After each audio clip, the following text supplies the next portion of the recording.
আসসালামু আলাইকুম, আশা করি সবাই ভালো আছেন। আমরা এখানে যে জাল দিয়ে মুরগি আটকাই রাখি এর ভিতরে একটা লাউ গাছ লাগাইছিলাম। এখানে দেখুন মাশাআল্লাহ বেশি একটা বড় হয় না লাউ গাছটা, গাছের বাওয়াই দিছি ভিতরে মাশাআল্লাহ কইয়া ভালোই করা পড়ছে। দেখুন এই শীতের সময় বেশি একটা পড়ে নাই, তবে এখন মাশাআল্লাহ অনেক ভালো। প্রতি পাতার গোড়ায় গোড়ায় এক একটা করা।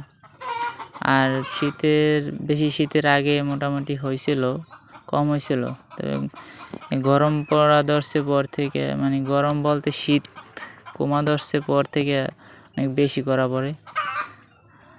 আলহামদুলিল্লাহ বলে অনেকগুলো খাওয়া হয়েছে গাছটা দিয়ে।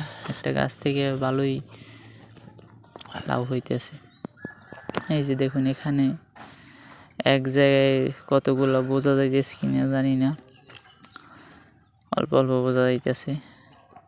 দেখুন বড় হওয়া ধরছে। আবার একই জায়গায় 1 2 3 4 4টা আরও পাতার ওই পাশে আরও আছে।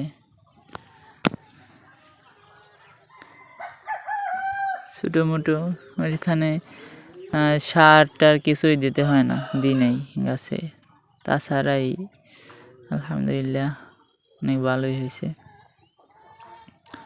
সার ওষুধ দিলে আরও অনেক বেশি ধরতো গাছে, আর গাছ অনেক বেশি বাইতে আর লাভও বেশি হইতে। শাক খাওয়া হয়েছে আবার মাঝে মাঝে।